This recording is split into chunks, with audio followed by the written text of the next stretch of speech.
Continuamos con el estudio del primer capítulo del libro En busca de la verdad, de Juana de Angeli. Y hoy vamos a hablar de la adquisición de la totalidad, que es para cerrar el capítulo, primero. Pero sin antes hacer como una síntesis de esa introducción de este libro que me llamó la atención, que nos esclarece, de hacer como un empalme entre lo que la doctora Carmen nos enseñó hace 2 sábados, lo que Vélez también nos habló cuando nos hablaron de la bipolaridad, cuando nos habló Belén sobre esa lucha entre el self y el ego. Entonces me llama la atención porque ella, en ese prefacio, en esa introducción de este libro, ella comienza hablando de la maduración psicológica a la que estamos todos llamados, a saber sentir, a saber pensar, a saber hablar, a tener buen juicio, prudencia, autodeterminarnos, a ser autónomos, a adquirir conductas apropiadas para evitarnos contratiempos, malestares, sufrimientos, es decir, a aprender a dominarnos nosotros mismos, a tener unos propósitos claros de la vida, unos propósitos que nos permitan el discernimiento, saber por qué estamos, qué hacemos, de dónde venimos, qué tenemos que mejorar, en qué tenemos que trabajar más profundamente.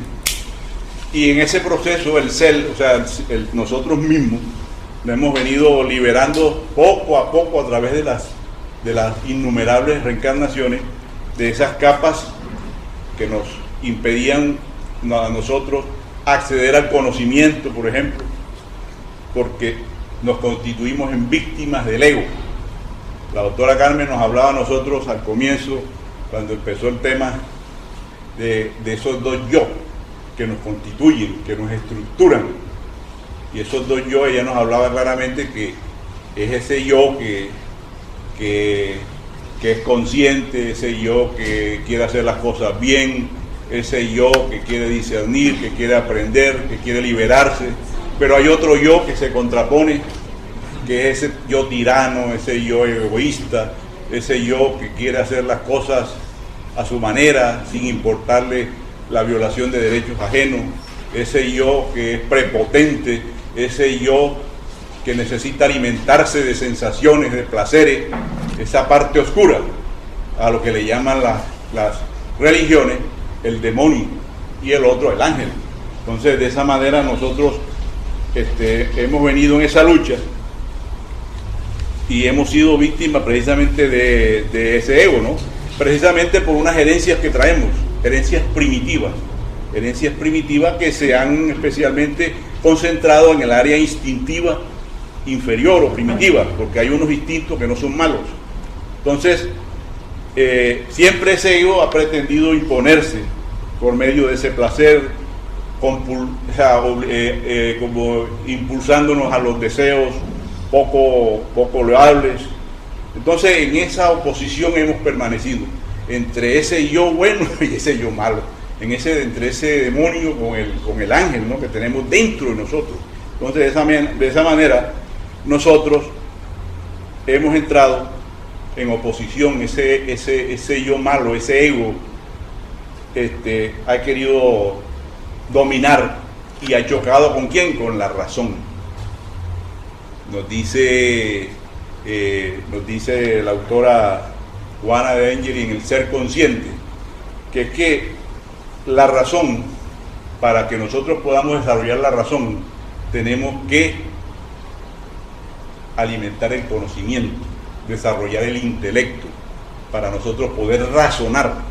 Entonces, como hemos tenido esas capas que nos impiden acceder a ese conocimiento, pero ya hoy las tenemos, entonces de esa manera nosotros hemos venido aprendiendo a razonar y ahí tratando de luchar contra esa conciencia de insolidaridad que el ego ha pretendido imponer, de fraternidad. Hemos adquirido ya algo de tolerancia, ya tenemos bastante idea de desarrollo de lo que es el amor. Entonces, de esa manera se ha continuado y hemos reencarnado, y así hemos vivido con esos dos yo, ya, tratando de liberar la presencia divina que está en nosotros, ese Dios que está en nosotros, que está latente, esas virtudes que están allí y que las venimos a conocer ahora, porque aquí el espiritismo nos ha esclarecido, nos ha hablado claro y contundente acerca de ese yo, de esas verdades que es Dios, que es la verdad absoluta, pero nosotros somos otra verdad y tenemos que descubrir, por eso se llama En Busca de la Verdad, buscando a Dios dentro de nosotros. A eso nos invita este libro, por eso se llama En Busca de la Verdad. Y dice Juana que la función de la psicología analítica transpersonal, dice aquí, la función principal es la de ocuparse de las necesidades profundas de nosotros, de los seres humanos, procurando que despertemos esa realidad trascendente. ¿A través de qué? De la elaboración dentro de nosotros, el desarrollo de esos valores que están adormecidos, mediante los cuales se logra identificar realmente la persona con la vida, se libera de todas las manifestaciones de ese sufrimiento, sea cual fuere la máscara con que se presenta el sufrimiento. Cuando nosotros nos liberamos, cuando nosotros encontramos la verdad dentro de nosotros nos liberamos del sufrimiento, lo afrontamos, lo vivimos sin tanto sufrimiento. El maestro Jesús fue un ejemplo de eso, con todo lo que se le hizo y él no sufría. Nos dicen los autores espirituales, no sufrimiento de él sufría por la humanidad, de ver la pequeñez de nosotros. Entonces eso sí le causaba a él dolor, lástima de vernos en ese estado. Dice aquí que, dice ese prefacio, esa introducción, dice Juana, que nosotros estamos constituidos y tenemos una triple constitución que somos espíritu, perispíritu y materia, ¿verdad? Que esas tres constituciones, esa triple constitución que tenemos emana del pensamiento divino. Dios allí ha colocado esas leyes que están archivadas donde en nuestra conciencia para que las desarrollemos. Ya, entonces, a través de la experiencia, en las distintas reencarnaciones, las innumerables reencarnaciones, nosotros hemos aprendido a asimilarlas, a transformarnos, ya, a través del conocimiento, como dije, y también el sentimiento ha venido desarrollándose. Ya, entonces, siempre con la finalidad de desarrollarnos para enfrentar nuevos desafíos incluso más difíciles, porque el espíritu va cogiendo fortaleza, va cogiendo fuerza con el desarrollo que está haciendo de esas leyes que están dentro de nosotros. Conforme a la visión espírita, o a la visión moderna del espiritismo, ese Dios, que dice Juana que es un Dios deshumanizado, trascendente, inmanente en nosotros, y está dentro de nosotros, es la verdad absoluta. Esa es la verdad que nos atrae a todos nosotros, sus hijos, como espíritu, como si fuera un imán, para que nosotros lleguemos a esa ascensión moral a la que estamos llamados, a esa felicidad, a esa libertad. A eso se está refiriendo este libro, esta obra, y dice que no importa las representaciones psicológicas que se han hecho de Dios, que es la plenitud, que es la armonía, que es el estado luminoso integral. Entonces, ¿a dónde tenemos que llegar? Al estado luminoso integral. Esa es la gran verdad. A ese estado en donde, como dijo Belén, que sentía en la clase pasada, dijo que, o Juana dice, que ese estado luminoso lo vivió Jesús, porque él decía que Dios estaba en él y él en Jesús, en Dios. Ya él lo sentía, lo vivía. Entonces a ese estado estamos llamados todos. Es lo que nos está diciendo el espiritismo a través de este libro. Entonces así se ha venido desarrollando el tema. Hoy vamos a lo que me corresponde, que se llama la adquisición de la totalidad. La adquisición de esa totalidad, de ese estado luminoso, de esa madurez psicológica a la que estamos llamados todos. Y Juana entra en este tema haciendo una analogía y nos dice que cuando se conquista una densa floresta, lo primero que se hace es abrir los claros de la oscuridad. ¿A qué se está refiriendo? Se está refiriendo a cuando nosotros llegamos a una montaña espesa. Ya, ¿qué hace la persona que llega con su machete? Trata de abrir monte, de establecerse para que entre luz, porque eso es oscuridad debajo de esa selva, y ahí puede sembrar, puede establecerse, puede encontrar un bienestar o sea, vivir de ese bosque, a eso se está refiriendo. Entonces, dice que esa es la inconsciencia, esa densa floresta. Ya, y también hace la analogía de la que nos habló en la clase pasada, de ese iceberg, que Belén nos decía que el iceberg sumergido equivale a un 95% del inconsciente, y el otro 5%, o bueno, Jung, pero usted habló aquí en la charla, ya vio, pues lo ponemos, imagínate, a Jung le dijo a Belén y Belén dijo acá, entonces tampoco, usted habló que es eso, ¿cierto? Sabemos que es él, ¿cierto? Nosotros no hemos inventado ninguna teoría. Entonces, se hacía referencia a ese iceberg también que flota en esas aguas, pero tumultuosas de nuestra existencia física. Y nos dice Juana que esa mayoría de esos actos y comportamientos, esa voluminosa expresión del inconsciente, es el que ha interferido en nuestra conciencia lúcida. Es decir, la gran mayoría, dice aquí, de los actos y comportamientos humanos proceden del inconsciente, imagínense. ¿Y qué procede del inconsciente? Nuestros actos, nuestras expresiones, sí, del inconsciente. Y en ese inconsciente hay mucho, diríamos, mucho archivo de experiencias en donde el self ha prevalecido, el ego ha prevalecido. Entonces, por eso actuamos impulsivamente, por eso es que nosotros tenemos la ambición desmedida para mandar, para tiranizar, para vivir sabroso sin el mayor esfuerzo. En fin, es correcto, hay egoísmo, hay orgullo que está allí, en esas aguas tumultuosas del inconsciente. Entonces, por eso es que actuamos así, por eso es que porque no dejamos que la conciencia actúe, no dejamos que la conciencia que está allí, que está ahí esperando que con ese otro yo pueda interferir y ayudar, porque el otro, el ego es el que nosotros nos hemos alimentado siempre y nos hemos preocupado en esas experiencias milenarias primitivas, mirando el ser consciente, Juan Ángel, y nos habla de eso, porque tenemos esos remanentes ahí de esos instintos primarios, primitivos, ¿ya? Entonces tenemos ahí eso muy enraizado y eso es lo que nos está haciendo daño. No nos deja que la conciencia actúe, ¿no? Entonces, de esa manera, dice ella que tenemos el inconsciente colectivo y un inconsciente particular, individual. Ya, entonces ese inconsciente colectivo son todas aquellas experiencias que están archivadas a través de la historia, como dijo la doctora Carmen, que están allí, la historia de la humanidad, están ahí grabadas, están archivadas ya en todos los diferentes periodos de la humanidad, de nuestras reencarnaciones. Entonces, esa se encarga de esos registros y esa conciencia es muy potente, esa conciencia es poderosa, porque ella hasta ahora ha venido mandando. Entonces hay otra que es la individual, que es la encargada de los registros actuales, es decir, de esta vida, desde que nacemos hasta llegar al túmulo, nosotros venimos con ese compromiso de trabajar de pronto esas dificultades que tenemos, ese otro yo que nos perjudica, que ese otro yo que nos hace daño, ese otro yo orgulloso y egoísta. Entonces venimos a trabajarlo, nos dan esa partecita, ya, no nos dan todo para que lo desarrollemos de ese inconsciente.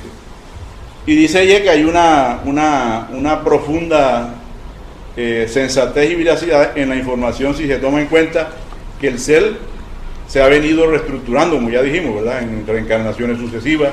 Ya, él se ha venido porque él es el principio inteligente, somos nosotros, es el espíritu que ya ha venido despertando de esos sueños, ha venido desarrollándose, pero no lo suficiente, lo necesario para que aquellos arquetipos que han venido, aquellos modelos que ya nos han precedido en el desarrollo, nosotros ni siquiera nos demos cuenta, o si lo leemos en biografía, los queremos seguir, pero o sea, perdemos el interés, nos vivimos muy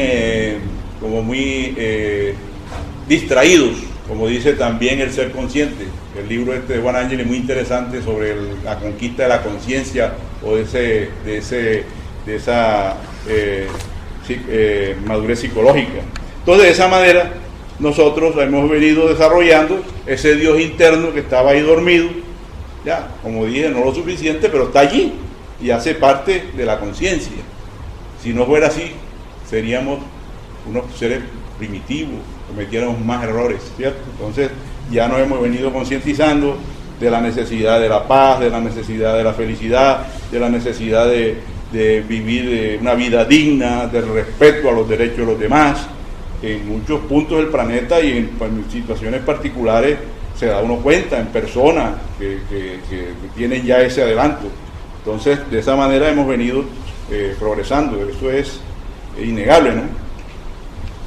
Y nos dice que es que tenemos grabadas unas impresiones como una memoria colectiva, de esa conciencia colectiva, de esa conciencia que acuñó Carlos Gustavo Jung, ¿ya?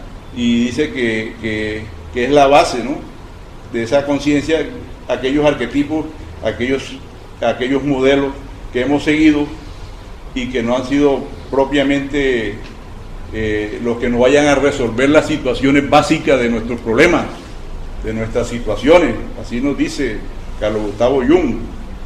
Y esos ¿cuáles son? Hablamos de un consciente colectivo. Para ustedes, ¿cuál es el inconsciente colectivo? ¿Qué es? Es lo que son los hábitos, las experiencias, las culturas, que tiene el entorno en el que nos movemos, el medio. Las fijaciones que hemos hecho de otros arquetipos, de situaciones, de eventos, de la historia, la humanidad, correcto. Pero hay unos arquetipos que más adelante lo vamos al final si tenemos tiempo, pero hay unos arquetipos que son fundamentales, que como que nos marcan la vida. Ya, hay unos ejemplos de esos arquetipos, ya, de esas disposiciones psíquicas. Uno de esos es la muerte. La muerte, nos dice Sigmund Freud. El amor, siempre hemos aspirado a eso, siempre hemos aspirado a amar, siempre nos hemos preguntado para qué nacemos. ¿Ya? Entonces, esos arquetipos, como otros más, como el padre, la madre, el héroe, el villano, porque también son arquetipos, son modelos. Hay gente que quiere seguir modelos de personajes históricos como Hitler, como estos mafiosos, sí, correcto, ¿no? Y o sea, modelos de criminales, quieren ser los villanos, la gente, ya, entonces también perversa. Entonces, esos personajes han servido para alimentar en nosotros más ese ego que tenemos, para conquistar así sea a la fuerza, con la maldad, conquistar lo que queremos, llenar esos vacíos que creemos que vamos a llenar, porque tenemos en ese ego el deseo de la prepotencia, de mandar, de hacer, de imponer. Y cuando no lo conseguimos, porque se presentaron las circunstancias que se presentaron y no pude conseguir ese arquetipo de la maldad, por ejemplo, de ser como Pablo Escobar, por ejemplo, entonces entramos en un proceso, como ahí se explicó la vez pasada, nos deprimimos, comenzamos a deprimirnos. ¿Y quiénes pagan los platos rotos de eso? Nuestros familiares.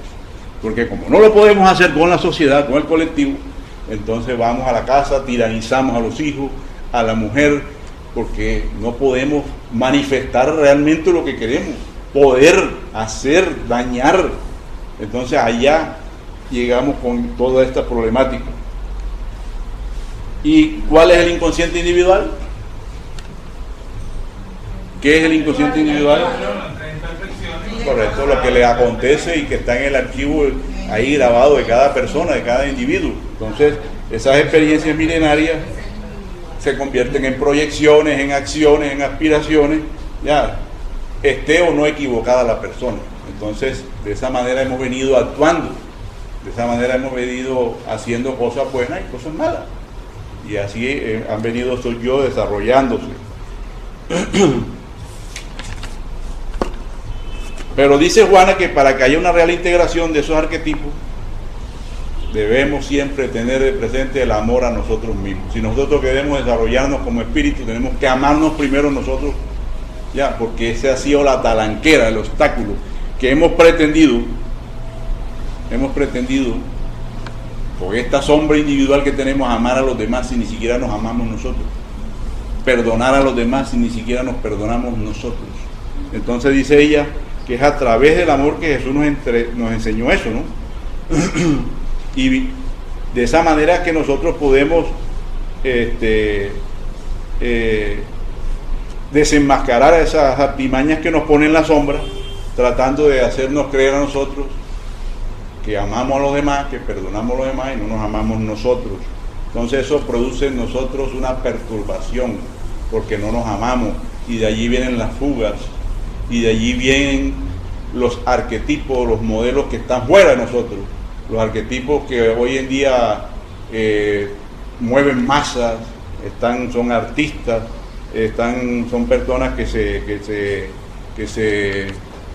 dedican a la farándula, al deporte, a todo esto. Entonces nosotros comenzamos a ver lo que queremos en nosotros, en las otras personas.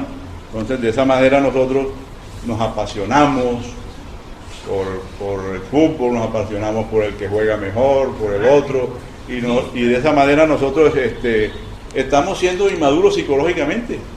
¿Por qué? Porque estamos tratando de admirar y ser como otros sin darse cuenta que nosotros también tenemos unos valores, tenemos unas virtudes, que somos dignos, que tenemos unas conquistas, que hemos alcanzado muchos logros. ¿Viste? Entonces queremos ser como las otras personas, y en el peor de los casos, cuando ya nosotros a través de la amistad o a través de la pareja se conquista el novio, la novia, se van a vivir, y cuando entramos a vivir juntos es que nos damos cuenta que aquella persona que creíamos que era la ideal, que era la maravilla, es igual a mí, tiene sus problemáticas, tiene sus dos yo, tiene ese ego y ese ser, tiene necesidades, tiene problemas, ya, que tiene límites, tiene dificultades, y entonces a veces nos desanimamos porque esa persona es así. Mierda, yo que pensé que era otro, mira, imagínate, me equivoqué. Yo que creí que era una santica, y la persona más es explosiva, es orgullosa, es grosera, es vulgar, y pela el cobre. Es ese inconsciente que sale, es el inconsciente que tiene individual que sale y se manifiesta, se exterioriza, y entonces comienzan esas debilidades en esas relaciones.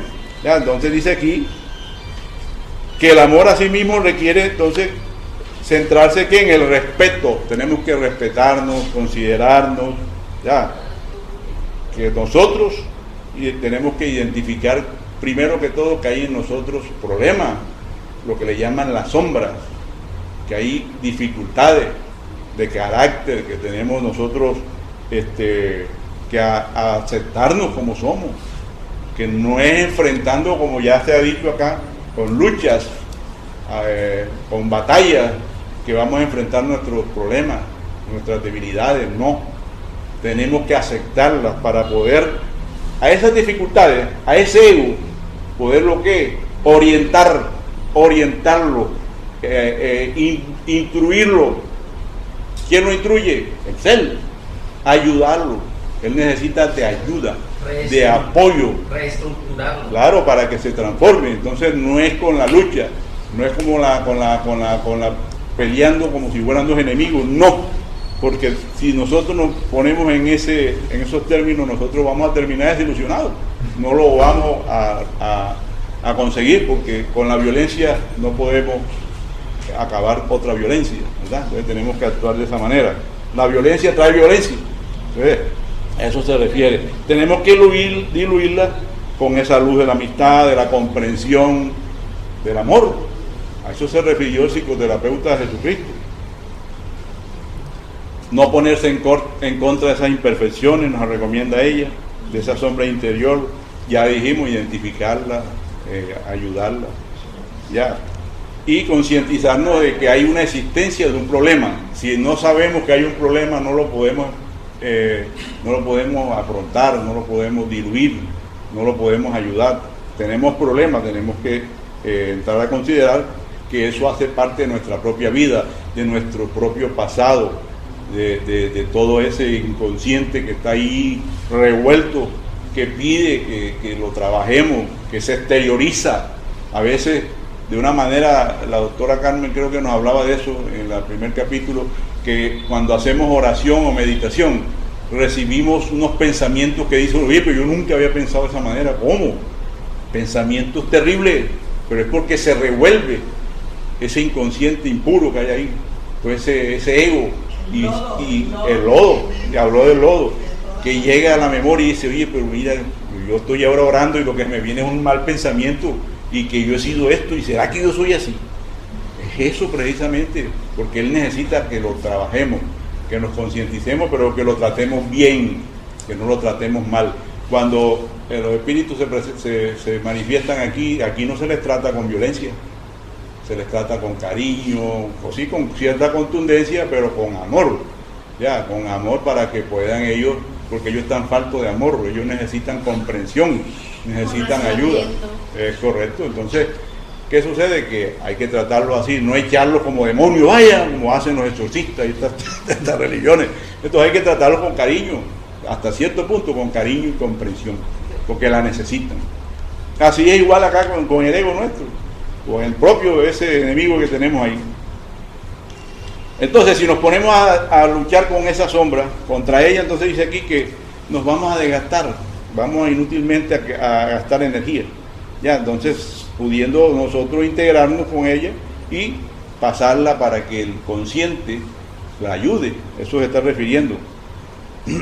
Por eso tenemos que ser activos, no quedarnos allí con el problema, porque Dios me hizo así. Es que Dios me hizo así, yo soy así. Ya, me conformo y me resigno porque Dios es malo, porque estoy diciendo que Dios es malo, entre comillas.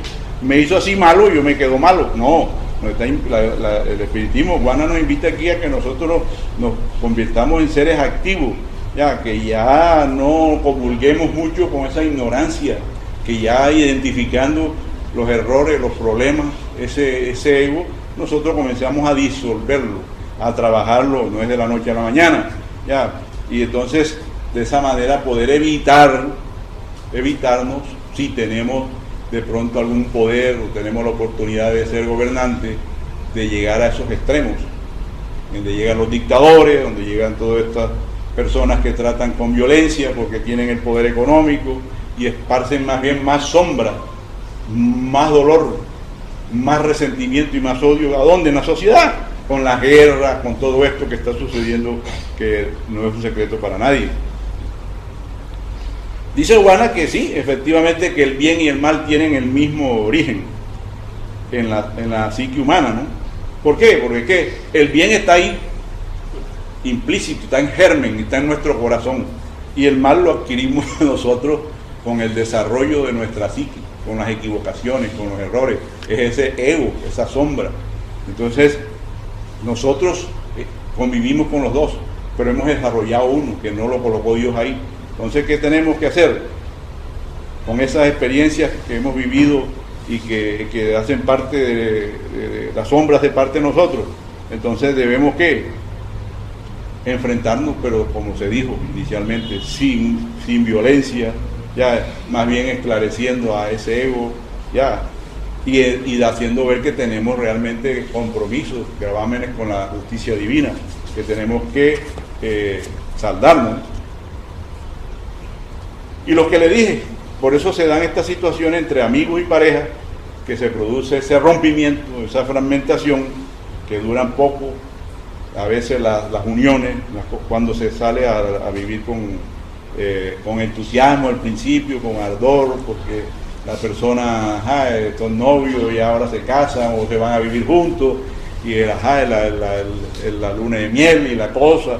Entonces, en la convivencia se va dando cuenta del uno del otro que no tiene lo que él pensaba, esas cualidades.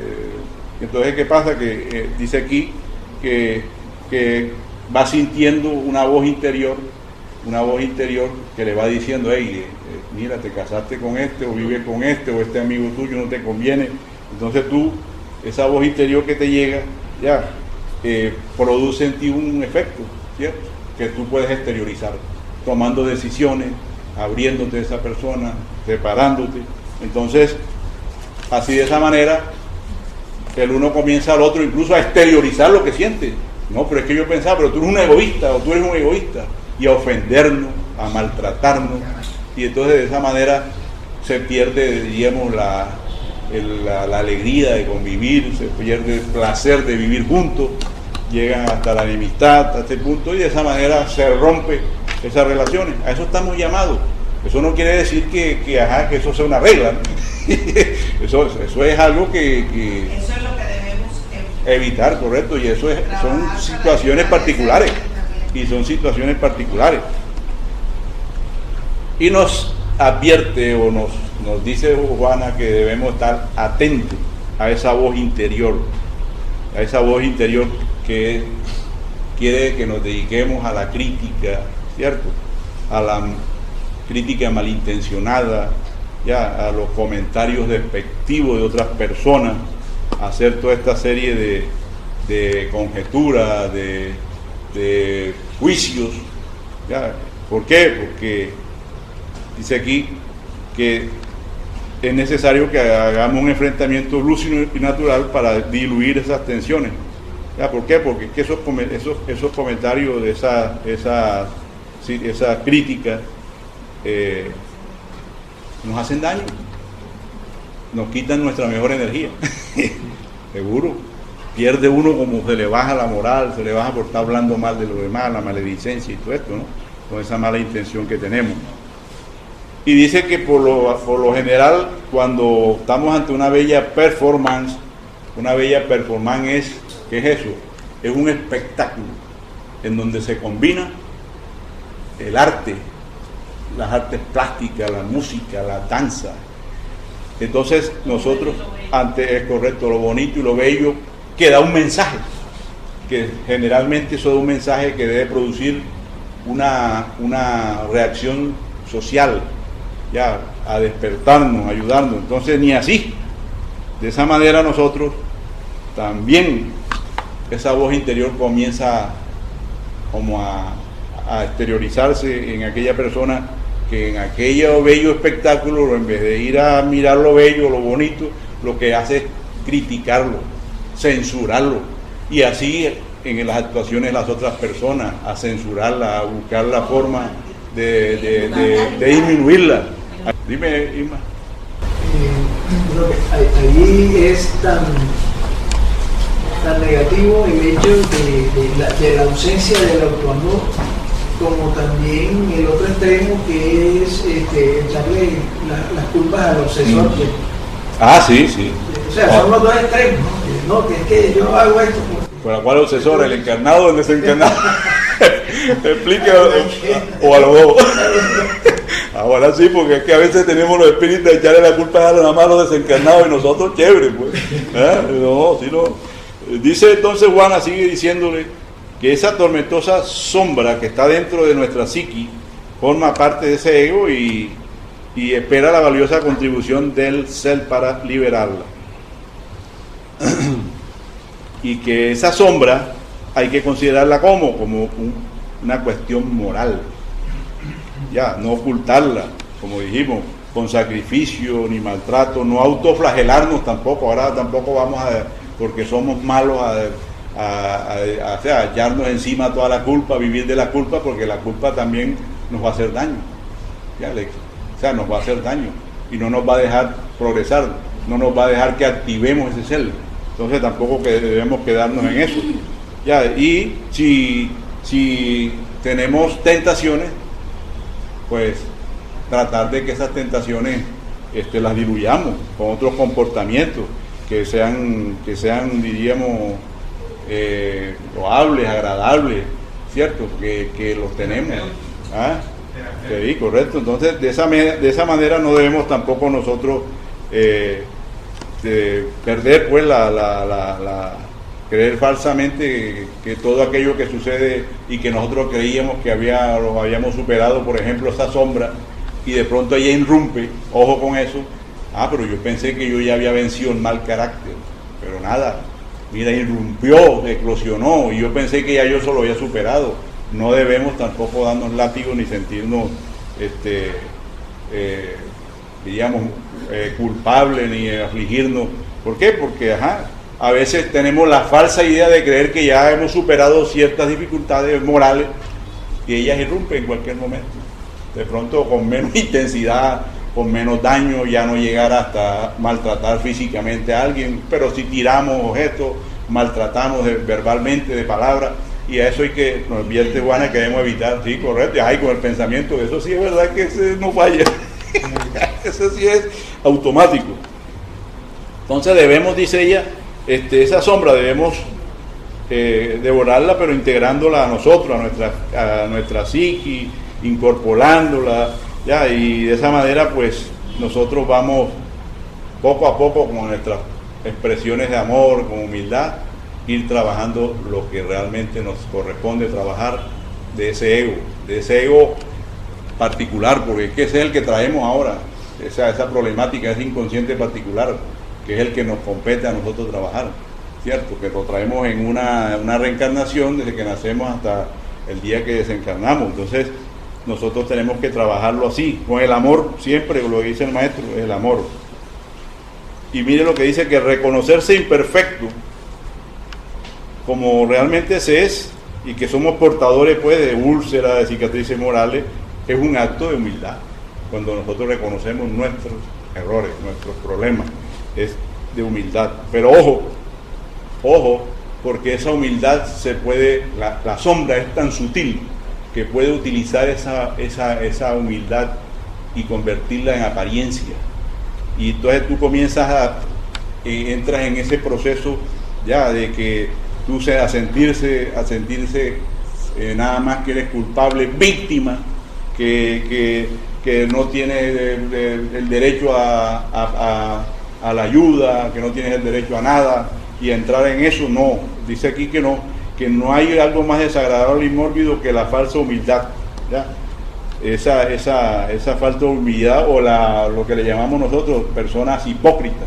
Por eso Jesús le decía hipócritas, porque ellos le aparentaban al Maestro Jesús, y por eso les habló de los sepulcros blanqueados, que bien por fuera, exteriorizando situaciones, expresiones, pero por dentro estaban llenos de violencia, de maldad, de todo lo que nosotros también tenemos. Entonces, esas son la forma como se ha enmascarado esa sombra, para que nosotros nos volvamos presuntuosos y actuemos como estamos actuando. Y nos dice ella que Jesús es el inabordable psicológicamente. Ya, es inabordable porque es la criatura que tuvo un biotipo especial. ¿Qué quiere decir esto?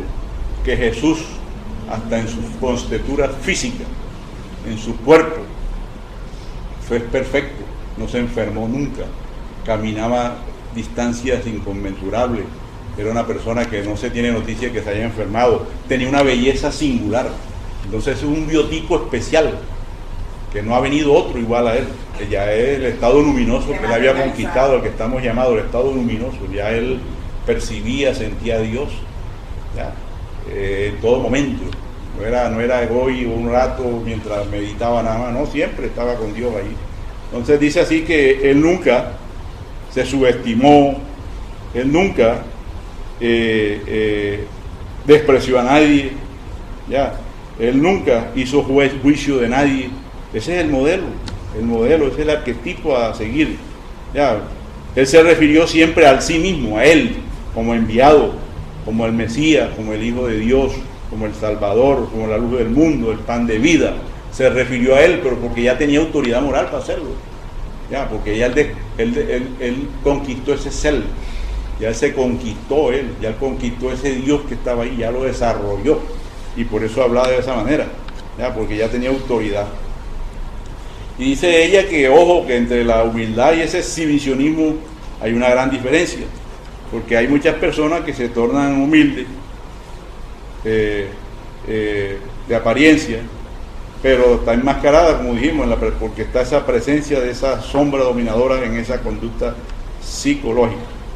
Entonces dice, en todo movimiento religioso que busque a la superación de los conflictos, vale la pena tomar en cuenta que el mismo individuo convive con ese ángel y con el demonio, como dijimos, o con el bien, con el mal, con la sombra y con la luz, y que es necesario que los armonicemos, descendiendo uno al otro, es decir, ese ángel, y efectivamente, esto lo hago la analogía, cuando estamos allí, los autores espirituales dicen que los espíritus de luz superiores, ellos hacen un esfuerzo muy grande para bajar la psicosfera y tratar de vincularse con nosotros, pero que nosotros a la vez tenemos que hacer también un esfuerzo por desprendernos, por elevar nuestro pensamiento, nuestro tenor vibratorio para sintonizarnos. Igual acontece, ya, ese ángel que tenemos tiene que volverse humilde y tratar de ayudar a ese demonio que está pidiendo que lo ayude, por favor, ya ese demonio quiere que lo ayude, porque estamos hablando del ángel y del demonio. Entonces ese ángel baja su tenor vibratorio por su humildad y por sus capacidades para ayudar al otro, y el otro también trata de subir un poquito ante la necesidad. Eso somos nosotros, ese es nuestro inconsciente, esa es nuestra necesidad, que tenemos que buscar a Dios, tenemos dentro de nosotros, que tenemos que utilizar los mecanismos que Él nos da para nosotros elevarnos un poco y que sea más fácil la tarea de todos estos trabajadores de Jesús para ayudarnos a nosotros. ¿A través de qué? De la intuición. Cuando nosotros estemos ya desarrollados, madurados psicológicamente, nosotros a través de la intuición nos conectaremos con el mundo espiritual de manera permanente, no por momentos, por situaciones que de pronto uno entra y en la oración, en estas herramientas que tenemos. Entonces, de esa manera nosotros vamos en nuestra psiqui, entonces equilibrarnos, ya, a ser seres lúcidos psíquicamente, ya, a seres generosos emocionalmente. ¿Por qué? Porque ya hemos integrado ese ser con ese ego, y entonces estamos camino ¿a qué? A estructurarnos como seres luminosos, ya, como seres ya que tenemos esa divinidad más desarrollada, ese Dios que está y que ya hemos conquistado todos los sentimientos, las virtudes, sabemos manejar nuestras emociones de manera equilibrada, consciente. A eso se llama la madurez psicológica. Entonces, pero ¿y cómo se conquista eso? A través de las sucesivas reencarnaciones. Juana nos trae ahí, se lo voy a leer nada más, porque ya se acabó el tiempo. Nos trae en el ser consciente cómo madurar las etapas, las fases mediante las cuales nosotros conquistamos esa madurez psicológica. Y ella nos habla de 3 fases para nosotros conquistarlo. 3 fases. Tenemos que conquistar la madurez afectiva, es la primera fase.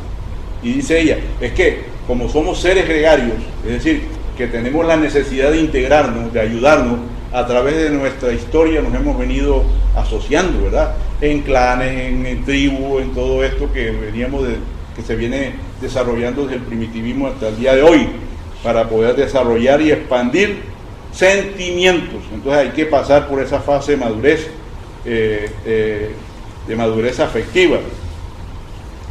De esa manera nosotros comenzamos a mirar que hay una necesidad del otro y que yo tengo una necesidad, y viene el intercambio, y así nos complementamos, nos solidarizamos. La otra fase es la de la madurez mental. La madurez mental. Esa hace alusión a ¿qué? Al desarrollo de ¿qué? De la razón. Tenemos que desarrollar la razón, el pensamiento a través del conocimiento, ilustrarnos, conocer, aprender, educarnos, para poder tener buenos pensamientos, mentalizar buenas acciones, y que nuestras emociones también con ese conocimiento se desarrollen los valores que están ahí latentes, que dice ella que parecieran que fuera algo automático. El conocimiento a veces uno de manera inconsciente él produce un efecto favorable. No necesariamente tú vas a estar vigilante para que eso se produzca. Dice que el conocimiento, cuando llega a nosotros, cuando lo desarrollamos, lo comprendemos y tenemos la idea, el deseo de vivenciarlo, él produce un efecto favorable. Y la otra fase es el desafío de la madurez moral. Ya, entonces ahí esta es la que responde por superar esos instintos, esas sensaciones, esas sensaciones groseras, ¿no? Y inmediata, y entonces de esa manera nosotros comenzamos a remover ese código de ética que está dentro de nosotros, de esas virtudes que nos van a generar bienestar, vamos a ver belleza en la naturaleza, de donde el otro ve que hay problemas, que hay sufrimiento, el otro, el que ya tiene la madurez espiritual, la madurez moral, ve oportunidades, donde el otro dice no hay nada, o sea, ve en todo lo que está aconteciendo que esto es un proceso transitorio, que la vida es transitoria, que hay que aprovechar los momentos difíciles, y de esa manera pues ve todo como si fuera bonito, ¿no? Ve belleza, ve a Dios, ve en profundidad la creación, la mira, la naturaleza. Entonces no entra en el proceso de esa rebeldía, de quejarse. Entonces esa madurez, estamos llamados todos nosotros a esa madurez. En el Espíritu Miramés, en el libro de Salud, nos invita a que estimulemos las virtudes. Estimulemos las virtudes. Esas se estimulan también con el conocimiento, con la oración, con el deseo de cambiar, con el solo hecho de hablar de virtudes, de hablar de amor, de venir, de escudriñar los libros, de buscar, de interrogarse, de mirarse por dentro. Esas virtudes se estimulan para el desarrollo nuestro.